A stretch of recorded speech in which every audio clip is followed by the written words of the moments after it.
Hey everybody, welcome to the Mimicast. I'm Mia, I'm Milesh. and we're back after having a very long hiatus, I guess. Yeah, I realized I didn't like anime for a while and I stopped watching it. So, Unfortunately, but luckily his passion has been revived. So he's like, "All right, let's do this podcasting again." yeah, just to kind of, I guess, briefly talk about what happened.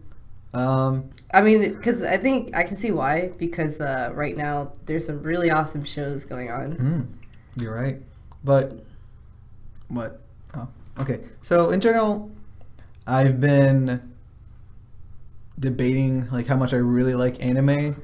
And I've seen so much of it that I actually just, like, ended up watching One Piece for a while. That's, like, the only thing I was watching. And I took another break because I started playing some video games. But now I'm back on the grind, and it's this season has been really good because it has a lot of like diverse shows that are all like actually pretty good, and it kind of reminds me like why I actually really like this medium as a whole. Yeah, it's like just what he said is that they're all diverse is what's really cool, and it shows you how diverse shows can be. And but the fact that they're all like really good, it's like some of these shows, one show is just as good as the other. Yeah. But they kind of target different audiences or different aspects of what you could define as entertaining. So that's just what's really cool. But we'll get into more detail as we go down the list. just this kind of small handful of shows that we're paying attention to. Yeah, I'm not back in my peak where I used to watch like 15 season of shows. I've gone down a lot. And, which I don't think it's even like worth watching every single thing out there. This season is very top heavy. So the shows that are all good that we're watching are all bangers, but there's like 5 or 6 of them. Yeah. Everything else this season is not that good. Yeah, it's like you don't even need to bother with like any of the other ones. These are what people are mostly even talking about, and that's for good reason. There's like maybe like 1 or 2 shows that other people are watching that we're not watching because we're not bad people. Which I don't even know what you're talking Domestic about. Girlfriend. That show was trashy, but people like it because it's trashy. Because it's trashy. Yeah. I low key when I watch it, I'm like I almost got pushed into watching it because I was actually hearing things about it and like people are like doing this, but I'm like, do I want to go down there? Do I want to go down that route? Like, maybe I might give it a try just to experiment, see what's going on. Okay. I just watched like 1 episode. I mean, sure. It doesn't mean I'll at least like have some type of insight and like know a little bit what's going on. I mean, I watched like Scum's Wish, which I know is similar to this show in a lot of ways. I kind of want to watch that. And Scum's Wish is like actually good because the message sort of behind it towards the end is really nice. But I don't know how Domestic Girlfriend is going to be. 1 second. I was just making sure like it's recording through this thing and not the headphones. I think you're good. I think so now. But yeah, I have the. Because I realized I don't know if we like made sure it was recording with this and my headphones have it. I did. Okay. I was just making sure. Okay. All right. So we'll start off with just go down this list in no order. Yeah, we also have our guy Anthony in the back. Oh yeah. He'll comment if he feels like it on these shows. Yeah, don't be alarmed when you hear this random other voice pop in, because he might give his little 2 cents. Every now and then. So, the Rising of the Shield Hero. You mean Tata no Yusha? Is that what it's called in like Japanese? Yeah. Oh, I didn't know that. Well, that's cool. How do you not know that? Literally every time they say Shield Hero, they say Tata Yusha. I didn't pay attention. So the thing about that, because like I said, I'm a little bit behind. So most of these shows I've only seen like the max is like 3 episodes, and a little bit more on some of them because life stuff had me a little busy, so I couldn't really keep track. I'm not like on top of it like I normally am. But so that one, out of all the isekai I have ever attempted to watch, that's the only one I'm actually enjoying. Well, ever. I haven't seen ReZero, by the way, which I know that's also another really popular one, but I've never seen it, and I don't know if I'd like it or not if I watched it. So that's not included in what I just said. ReZero is definitely pretty different from isekais. That I think you'd like it. I think it's actually entertaining. Yeah, ReZero had like everyone hooked for like a good 2 seasons, so I think you'd like it. Maybe. I just like where this is going. I don't know. It's like it 'cause- doesn't feel. I don't know what it is. I think I like the main character, the main MC. Yeah, because I think the way Shield Hero is basically about these 4 characters from like the real. Actually, they all come from different worlds cynically, and they all go to this other world. And pretty much in the lore of this other world that they're in, they summon these heroes from different parts of the universe. So there's a shield hero, there's like a lance hero, there's a bow hero, and there's a sword hero. So our main character is the shield hero, and pretty much his goal is to help out the country handle these like demonic waves that attack the kingdom. And the kingdom is kind of like supporting all the heroes to make sure they have like golden equipment. But some stuff happens where the shield hero kind of gets alienated from them.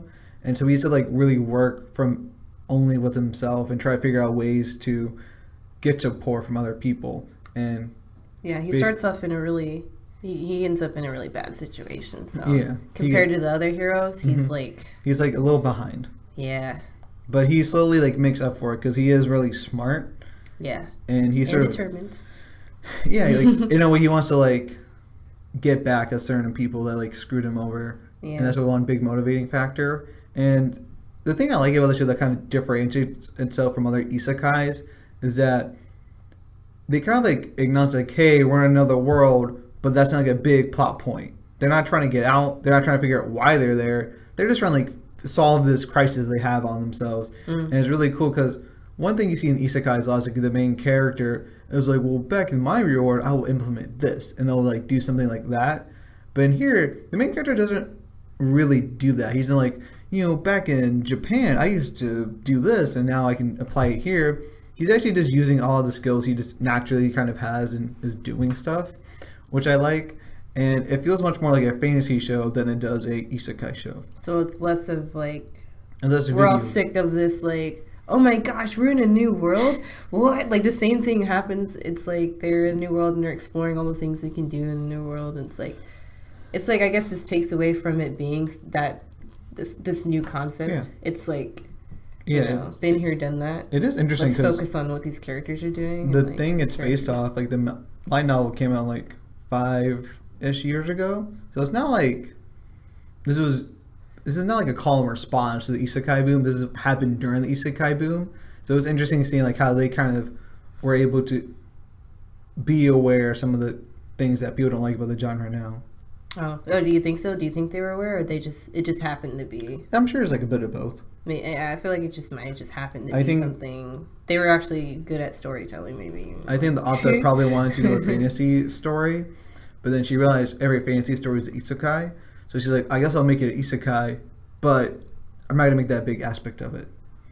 That makes sense. Yeah. Like, but what I was saying about the main character, I think I like that. From the outside, I don't know. I don't want to speak too much. Like, I feel like, okay, I'm not that deep into isekai. So like, when I say these things, I don't know how true they are. Because what I see is like a lot of harem type stuff. And a lot of like, there's this like little kid who's like a huge loser and all that. Yeah, I mean, that's definitely... that's like a big plot point, right? In some, I do think... In a lot, So my isekai experience is I try to watch the ones I think are good and that are more popular than the others. So when I see a show that looks very much like, this looks like a very typical isekai show, like the Dungeon show and... the Picking Up Girls in the Dungeon? Yeah, that one. I was like, this obviously is not what I'm looking forward to. Yeah, there's a lot of like harem type things. Yeah, so I try to avoid those. So I actually haven't seen like, the isekais that I've watched, for the most part, I like all of them. So it's like, they all are unique in their own ways, which makes me happy. So I don't try to watch shows like the Dungeon show because I feel like those isekais are what makes the genre not cool. Yeah, I feel like it's less focused on like this loser kid. It's more like just this dude who happens to get screwed over and put in a bad situation. Yeah. He's just trying to go against that. It's not focused about him and like being like, it's like, oh, I'm such a loser, but in video games, I'm so cool. Yeah. For sure. How about you, Winston? What do you like? So yeah, I really like that main protagonist though a lot.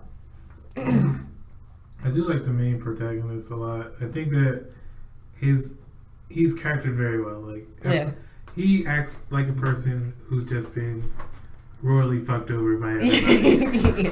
Yeah. He doesn't like try to stick to some very like moral code, and it's like, oh, they fucked me, so they messed with me, so I'll mess with them just as much. And he becomes almost like a thug in a way. Like yeah. He does a lot of questionable things. I was very shocked. Yeah, I was shocked at what he was doing. I was like, damn, like he's turning his life around. Like he's like, whoa. Yeah. But like that's only for like honestly by like the first 2 episodes. Right after that, he is turning back into soft boy, but very slowly, and you can see like he's actually been like mentally like harmed by like what happened. Yeah. Like he says, food doesn't even taste good to him anymore. Yeah. He's just like very like he's very down. He's in a state of depression the whole time. Yeah, and it's like the way it's coming out, seeing how it's coming out. Seeing him get better has been pretty cool too. Because you're seeing how some of the support characters are really nice at trying to help him out. Yeah. Yeah, I'm just I've always been interested in like reading the manga or the light novel for this one, but I'm like this is going to get anime, and it's cool that we actually have it, and it's actually like really good, and I'm excited to see like what ends up happening. Because I do see with this isekai too, like there's an actual like end point. Like once they beat all the waves of demons and stuff, it's like you would imagine that's when it's going to be over. And a lot of isekais, there really isn't an end point. Yeah. Oh, I was saying yeah. So. Oh, you were done? Yes. No, you just kind of like stopped really abruptly. Yeah. Because I thought it was expressed, and I was like, I'm done. Okay.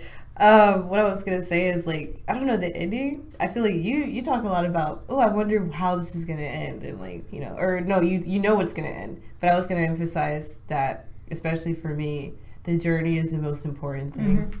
Like that's why I'm so like I'm so kind of okay with cliffhangers because I'm so used to them happening in anime. That's one thing, but also because I've seen a lot of shows where the journey was just so good that it's like I didn't really feel like I regretted watching it, even if I was a bit like annoyed that it left me hanging and that I wished there was more. I still enjoyed what I watched.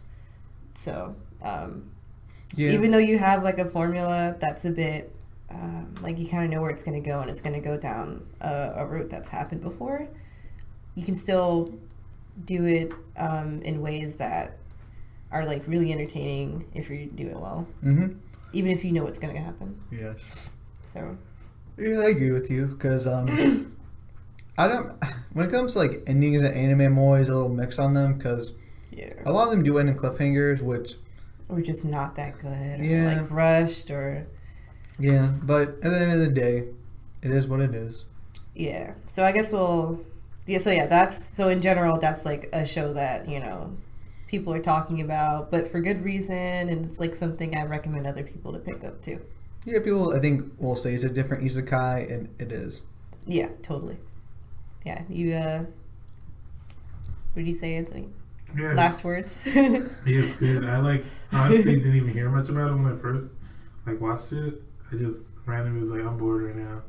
I need something to watch, and it was like the first thing in Kiss Anime, so I was like, I'll watch it, and then the first episode was like an hour long. I was like, oh, that's cool. Yeah, I was actually shocked. I was like, oh, like the first time I did watch it, I didn't hear what people were saying about it at that point. I just, this episode's out. Let's go for it.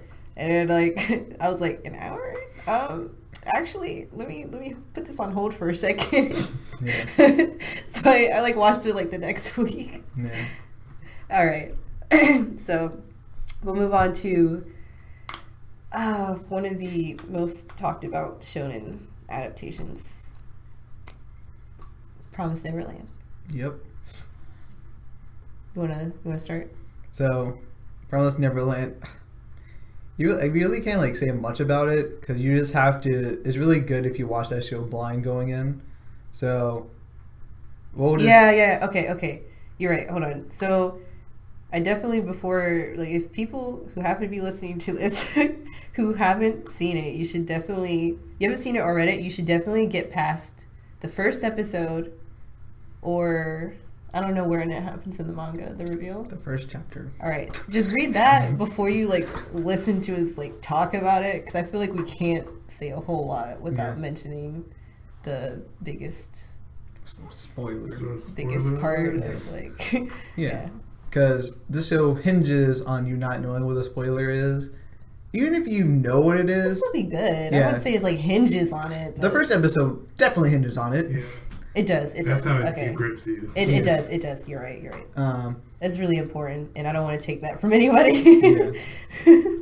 So But do watch that first. But if you've seen it, we can actually talk continue. about it. Continue listening. All right. We'll put in our description or something.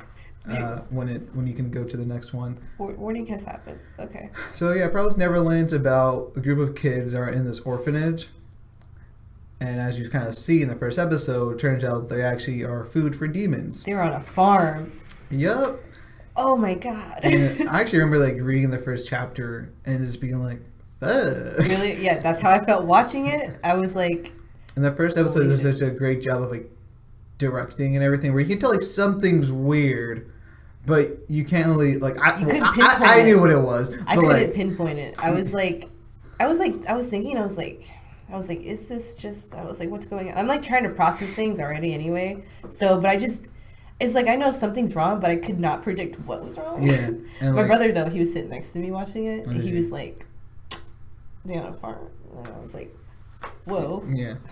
And then once you see the big revelation that they're just farm animals, it's okay, let's see how this goes. And then it's really cool because the main characters themselves find that out too for the first time. Yeah. So the audience does and they do, which is really what grips both of you. I enjoyed watching that. Yeah. And then from there, it's I've read the manga, so me and Anthony are caught up with it, so we actually know everything that's gonna happen in season 1. But I remember when I first read it, just being so amazed how smart the show and the manga are. Just you can tell everything is planned out.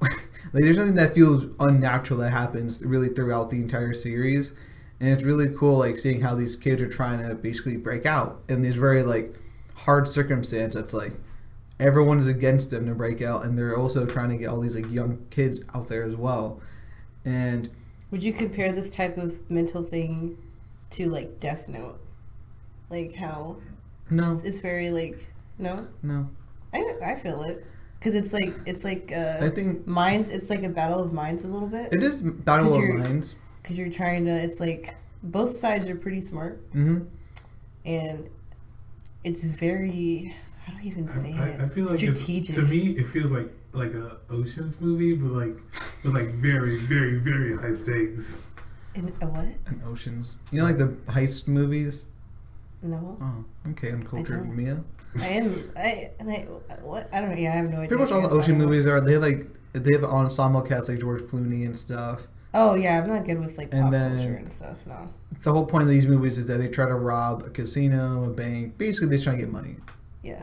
And it's interesting, seeing how it's what Anthony said. The whole point, most of the movies, them trying to figure out how exactly are they going to do it, and then they execute the plan.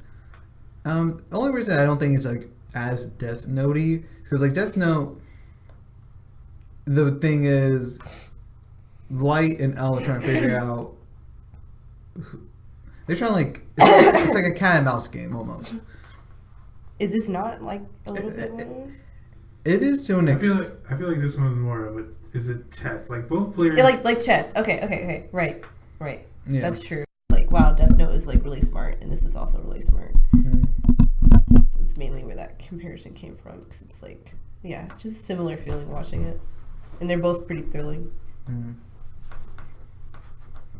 You started? All right. So we just want to sum up Promised Neverland, since we did lose some audio from that happened. It didn't record a chunk of what we were talking about, so we're just going to briefly talk about what we did talk about, and which is just that it was it's good all around, good direction, just the whole presentation of it. The direction, it's really gripping plot. Yeah, like the director has done a really nice job of framing his shots in a way that makes it unique and kind of stand out from anime. Like I've read the manga, so I know like all the scenes that are going to happen, and it's cool like reliving these scenes in this really like unexpected way. Like the last episode, like the ending of it, like I knew what was going to happen, but I was also like a little spooked by it. I was like, whoa. Oh, no, I didn't even see it. I gotta watch it.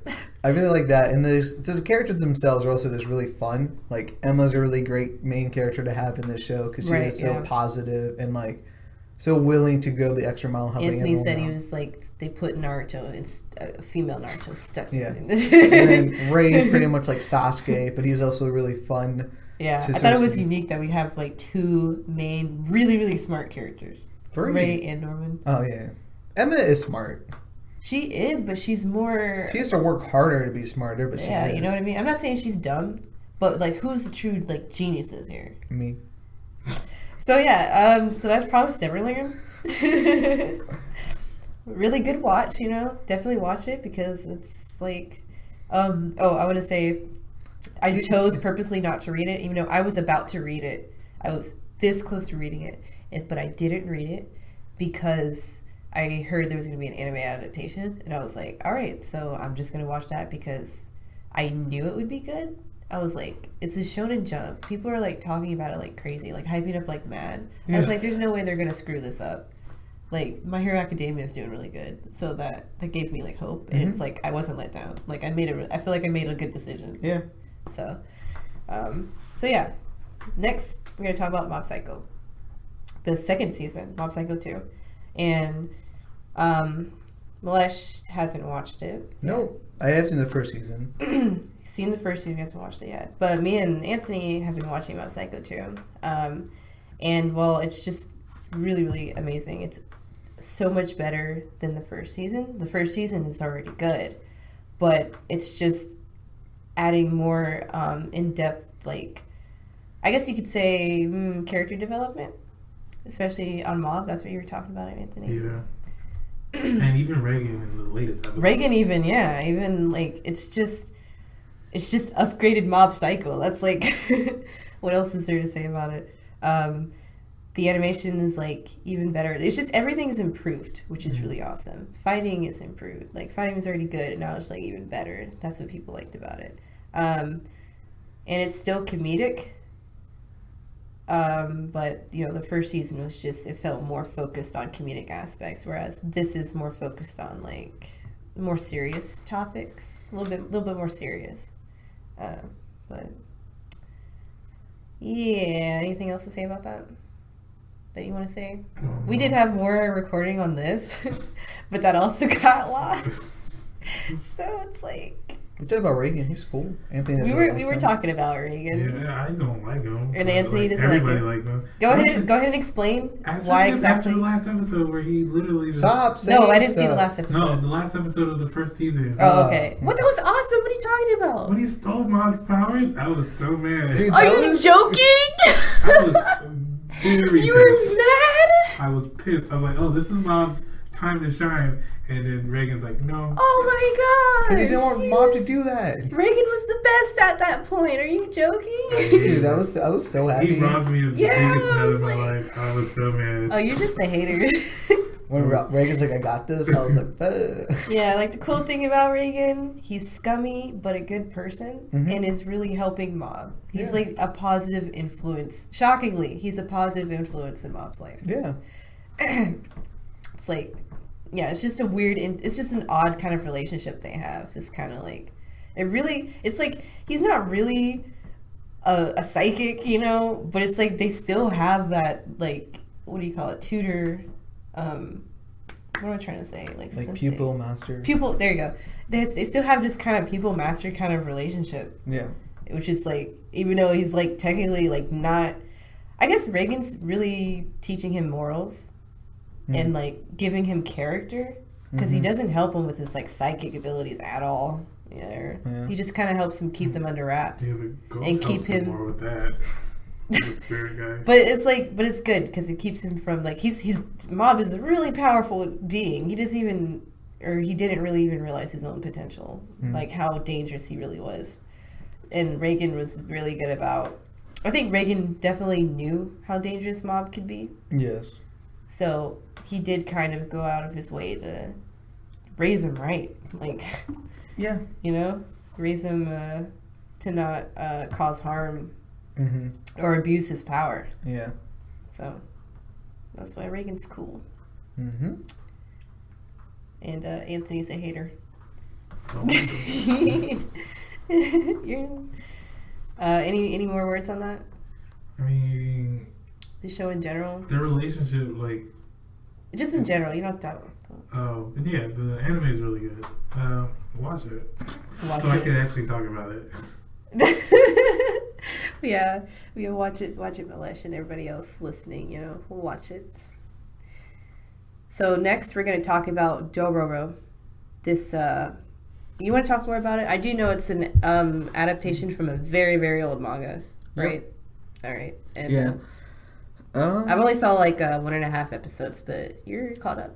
No. I'm like 2 episodes behind. Anthony is caught up. Anthony is caught up. Yeah. So we all watched this and we all think it's really good.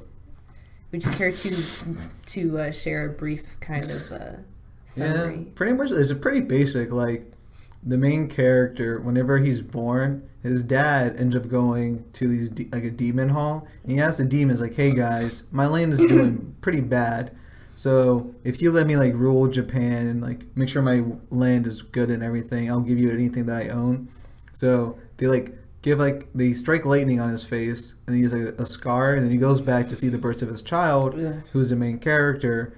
But the thing they took away was pretty much the main character's everything. Like whenever he's born, he's literally a skinless baby with no eyes, no legs, nothing. And he can't hear, and he can't even see, right? Yeah. So pretty much, whenever he's like, "Oh, hey, throw that baby out. We're good now," because he recognized like that's the sacrifice he wanted was a child.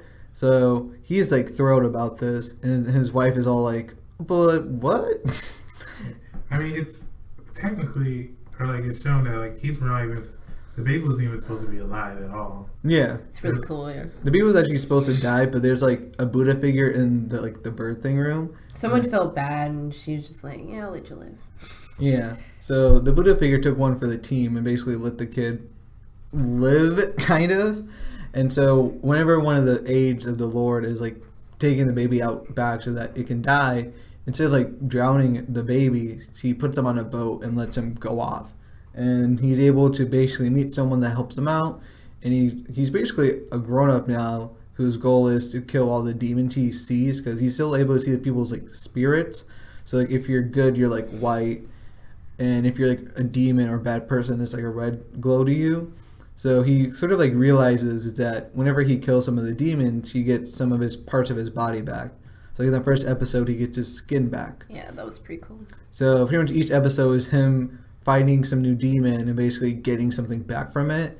And it kind of reminds you of like, this show came out after the manga for this, so technically it is based more on this. It's like Katanagatari, which is pretty much very similar, where in that show each episode is about a main character who lives on an island all by himself, so he doesn't really know how the world works or anything. So he goes on a quest with a person to basically get all these swords and kill people, and he starts getting more character development towards every sword fight that he ends up having. So Dororo kind of reminded me of that actually, but in a weird way since it actually came out before Katanagatari. And it's been really just cool seeing like the progression of it, and having like a main character that can't talk or see is fascinating because it makes up for the titular character Dororo, who's another kid who ends up getting saved by the main character, and he's basically like his like sidekick kind of, and he's helping him he doesn't know that if he fights the demons he gets his parts back until a little bit later, but he does like try to help him out because he thinks that he can use them to get food or money or just be safe with him. Right, Anthony? Yeah. Yeah. I'm wondering if like he has more to do with the stories later on and so forth, because like it is named after him. Yeah. Instead of just being a little cute kid. Yeah. Because he's pretty adorable. I think once the main character gets like a lot of his stuff back, because you have to realize the kid has never talked or heard anything. But I think once he gets everything sort of back, he'll help him like kind of give it influence to him, because he's never like had a person besides like his kind of dad that he ends up having that like teaches him anything, because he can't hear anything. So how is he supposed to like learn something? And I'm curious to see. I'm sure the main character will have more of a role with Dororo later on once he gets more body parts back. Yeah. I'm also ahead of you guys on this one as well. Yeah, it's like it's he like bad. summed up what I saw. I don't even know. I mean, I will say the fighting is awesome, right? Mm-hmm. Yeah, science How really cool is that? Yeah, they really do a good job of like directing the action scenes, and it's cool to see him fight like with his hands are swords, like his arms are swords. Oh yeah, that's a cool aspect. And the last 2 episodes were like, Oh, what really happens when well. he gets his hands back? I guess he'll just use that sword that's on his waist He anyways. just use it. Oh yeah, He duh. does have a sword that he actually doesn't use. I didn't know that. It is funny, like in episode 4, he gets this like in one of the episodes he gets his sense of pain back, and so it's really funny. Like one of his legs is real, so like he like steps on fire. It's like, oh, I can't do this anymore. Oh no! Oh yeah, like Wow, that'll be interesting once he gets everything back. Mm-hmm. I just know like he can't talk. That's like I'm like he can't like talk until later. I hope. Yeah, I like, can't he wait. has like, even though he can't hear us, he has like a weird sort of understanding of what's going on around him. Yeah. Yeah, he knows what people are good and what people are bad, and when people all are that trying matters. to yeah. And he trusts his Dororo, even though he never heard. Because of he's it. a white. He's a white. Has a white light. Mm-hmm. He's a good kid. Pure, very pure kid. But it is a really good, cool show to watch, like I said, because it is, again, like, it's another slice of anime that we haven't seen in a while. So sort of seeing this, like, more medieval Japan show Very, very interesting aesthetic. with a really cool premise has been really fun to watch. And especially because it's going to be, like, 24 episodes, so you know they're probably going to adapt all the manga. So it even gets people more hyped just to see, like, what happens when he does get his body back, because that is such a good plot point. I also want to note that, like, all the anime we've talked about and that we keep talking about, all the openings are so good. Why is all the openings, like, so... They're killing it this season. Like, Opening for the show is really, really good. Oh but I my feel like goodness. it's like a berserk for me where it does not fit this show whatsoever. you think so? does not. It does I don't not. know. The I show... This show I think it works. No, I don't Yeah. think so. It's more of a like very like party song for some reason. It's like A little bit. It's So- like pop But I R&B. think it has a... But I think it has a good dark aesthetic. I feel that way about Promised Neverland's opening. The opening for that show is so weird to me. Oh, I think it's hype enough. It's shonen. It's whatever. Yeah, you know, you gotta understand when you take into account what they're trying to appeal to and things like that. But like shonen, You want something that's gonna pull people in, and they effectively do that. And I don't think it takes. Sure. I don't think it's very. I don't think it. But like the Promised first, Neverland. I think the audience that's watching it. I think it fits sure. that audience. It's like the first Bleach opening. It's not hype. It is hype. To me, it is. What? To me, it's kind of hype. Yeah. Is the first opening of Bleach hype to you? Biggest Bleach fan I know, Anthony. It's not that hype, but when that drop comes out, Yeah, I think it's pretty hype. It's more mellow. It's But catchy. it is more of It's like catchy. a lo-fi song. When I hear it, I don't even watch Bleach. But when I hear it, I Like- get excited. The second opening of Bleach, though. Okay. That's, now I want to go Bleach openings. All right. They're so good. Okay. But Duro, like out of all these shows, my favorite opening is the next show we're going to talk about. But I do like Duro. That might be my. And Shoot Hero has a good. That might be my favorite too. I haven't really That decided. song is awesome. It's I so love that good. song. It's so good. It's so random. It's so awesome. Yeah. So that's Kaguya-sama is like just the nickname. I don't know what the whole Japanese name It's called is. it's Kaguya-sama, the something Japanese, but the English is Kaguya-sama. Love is War. Love is War. Yeah. Okay. something Japanese. That's a really good one. Yeah. Yeah, we have like I'm gonna let you explain that too, because I don't know. It's like- Kaguya-sama is where you can see Death Note analogy, because that's what that is. Okay, there's that, but it's like this is goofy. Yeah. But yeah. It isn't that aspect, but like still. Yeah. But yeah, Dororo, as I like to call it. I just started watching it today. Oh, you but- weren't done talking about that? I'm almost. I just want to wrap it up. That's fine. We didn't really conclude. I didn't mean to like move on to Kaguya. Yeah. Yeah. Just in general, like if you're looking for something kind of like Berserk-ish, Katanagatari-ish, it fits that mold. And again, it's another great diverse show this season that has a lot of good production value, and it does a lot of good things to keep the viewer interested. Yeah, it's very it goes under. I see it categorized as like horror, and I guess it kind of goes. I mean, there. it's gross. Yeah, it's kind of like it's got creepy like monsters. It's supernatural. It's more supernatural. Yeah, it's more supernatural. It's got a very like dull like when I look at the aesthetic, it's very gray and it's dark. very monochromatic. There you go. Monochromatic. I guess I give it that because it is really gory though. Yeah. Yeah, I mean the baby was born just with no skin, and that grossed me out. Yeah. I was like, can we not see him with the I was skin? like, ew. I'm glad the first thing you got back was the skin. I mean, that was like. But that actually wasn't. But you know. Like as we watched it, it's the first thing. I'm glad it's the first thing we got to like. They did us a favor by giving him the skin. The first thing he actually gets back is like his leg, and his leg doesn't have skin in the flashback you see it in, and it was so gross. I was like, please stop! I do not want to see his leg without skin. But I heard from like the first anime adaptation, skin was the last thing he got back. Ew. Oh no. Really? I wonder what the manga is. That must have been horrible. So they. Well, it wouldn't be. He just had like the mask. That must have been. Oh yeah, you're right. He did. Yeah. He didn't look bad when he was actually didn't have the skin. You're right. Because he had like a bunch of prosthetics. Yeah. But that might have been their way of censoring it a little bit for us, so we didn't always like have moments of him like without his protective gear on, I guess. All right, now we can move on. All right, so now I'll move on to Kaguya-sama. Love is War. Kaguya-sama is another thing like Shield Hero where I knew about the manga for a while now because when you go to like manga sites, it's one of the most top-rated ones. It also has like these really like edgy-looking covers to it, and I've always was interested in seeing kind of like what it's about. And when I heard that it's about the student council president, student council vice president, who are like the top two students at the school they go to, basically they love each other, but they don't want to admit it to the other person unless they get the other person to say so. So pretty much each episode is this comedic like battle between these two geniuses of like trying to get the edge up on trying to get maybe one of them to invite them to go to a movie or get their phone number or say they're cute or whatever. And like I've seen 4 episodes of it, so I'm also like behind it.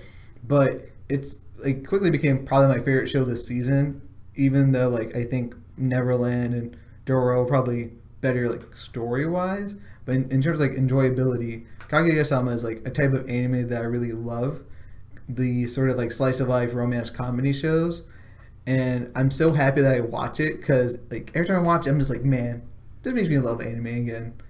And it's been one of my favorites just because it's so stupid what they're like debating over, and it just works, you know. And that's been my favorite thing about it. And the opening, like Mia said, is a banger. It's so good. Yeah, I heard it for the first time and I was like mind blown. It's so good. When I first heard it, I was like, "This is the opening." This is I was like, great. "This is a banger, though." You hear this old guy like start singing, and you're like, "Where's this going?" When I read the description for this, I didn't expect it to be as quality as it was. Like it was actually like passion behind it. You know what I mean? Yeah. They actually put in effort and like pretty much did the best they could. Yeah. They put everything. Yeah, like the animation's good and all that.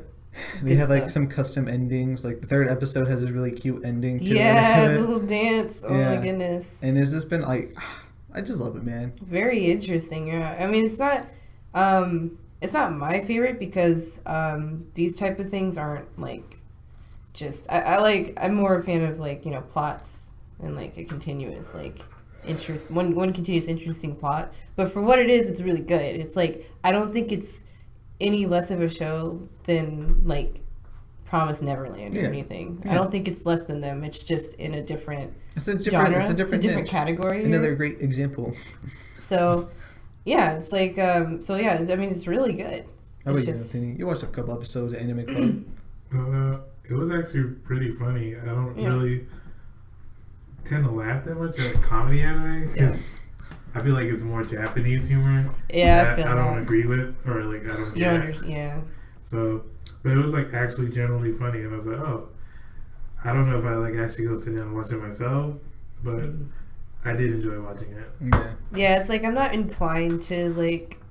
It's one of the ones I was debating keeping up with, despite how good I think it is, because the entertainment, like personally, I don't know if I feel like sitting down to watch it every week because it's like I just want something that's more fulfilling as far as something you get a bit more out of. Things that I like, things that I can kind of think of, to get more out of, and I can things that make me think about them in the shower. You know what I mean? Yeah, Kaguya-sama is just funny to watch, but to me, like I like brain food type things. Okay, so you're claiming that you're big brain? No, it's just I like feeding my brain. Oh, that's all. Yeah, because I actually really like the Japanese humor. Like, if you're Japanese comedy anime and I watch you, I typically gonna like love it. There are some comedy shows that I've watched that I was like, this is pretty dumb, but most of them, like, if they nail it for me, it's just wonderful. Like, the Working franchise is about them in like a restaurant, and it's like one of my favorite comedies I've seen ever. And so it's awesome. Like, Kaguya-sama is like, it makes me really love my life again. Yeah, it's a very feel good type of show too. Yeah, it's just like there's so many like it's a relaxing type of show. It was really funny like seeing one of the characters is called Kaguya, and she's like this pampered rich girl. And so she's never been out walking to school by herself. So one time that she does, she ends up meeting this other girl, and it's cool like seeing like her. They actually like do like kind of character development and stuff, and it's cool like just seeing all this like really heartwarming but also like funny stuff going on in the show. Yeah, I'll admit, and it's really clever. Mm-hmm. Definitely. All right, you're winding down now, I think, right, Mia? I'm winding down. Yes, you have like 1, 2 that shows I'm not even gonna talk much about. Yeah, so let's talk about My Roommate is a Kato. It's a Kato. I just want to mention that I watched it, I guess, and that give it a shout out one time. Yeah, give it a little shout out because shout out. While I'm not going to continue it because it's like some parts are like, just plain boring, but I do think it's really cute. And if ever you just have free time, if you want to like, you have those moments where you just really, really want to just like relax and not think too hard and like have. That's what Kaguya is.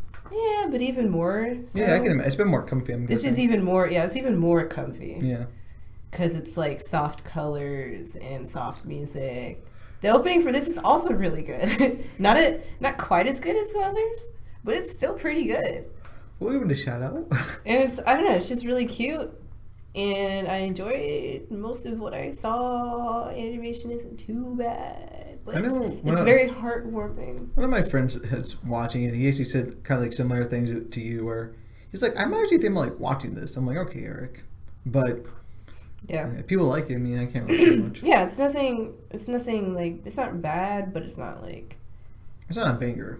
No, it's not a banger or anything like that. Like, there are parts of it where I feel like, I'm kind of wasting time. I feel like the show is like kind of like Flying Witch, where both those shows were like very comfort food shows to people. Both those very normal, just nice shows to watch. Yeah, and it's just like cute sometimes, like seeing the writer dude bond with this cat. He's not used to animals and stuff. He's very like, this is weird. And they have these like, the cat can't actually communicate to people, but she has her own inner thoughts and things, and she has her own personality. Like, there's just this one cute moment where the writer dude is like working so hard on his novel that he like passes out from exhaustion, and so the cat has like a flashback of when she was a stray, and she had all her little siblings. They were like starving, and she was like working hard to try to feed them and things like that. So it was like this little struggle past little flashback, and so she started to freak out about her owner, like, oh no, he's like, he needs food. And so she like brought her own food bowl to him, with like full of food. Like she brought it to him, and he ended up eating it too because he didn't, because he was like he was like dead mode, so he just ate whatever was in front of him. He didn't realize until later. He's like, I ate that, ew. But yeah, it's just like, yeah, it's cute, heartwarming. The cat's adorable. I appreciate the cuteness of the cat because I love cats. So it's approved by me. I can tell because the cat is approved by me. Looking at what Mia's wearing right now, it has a bunch of cat hair on it. Yeah. So yes. Sure does. different material. Like this material especially catches cat hair. It sucks. So, all right. Last thing we have on here, Ashley, Anthony, you want to talk about Kakegurui? I mean, I'll just give it a shout out too. Shout out. Yeah, go ahead. I don't think Go it's for like a super great anime, but it is super enjoyable. It's a bunch of girls who seem to get sexual pleasure from gambling. Yeah, I've seen the first season and. Oh, really? It's like that? I only know that it's about gambling. So. It's like that. It's like what is it again? Food Wars, but for gambling. Yeah. Oh, that's how it is. Okay. But yeah, Kakegurui was pretty entertaining. I don't think it was like I agree with Anthony. It was good, but it also, I don't know. Second season might be better. I just felt the first season was just pretty decent.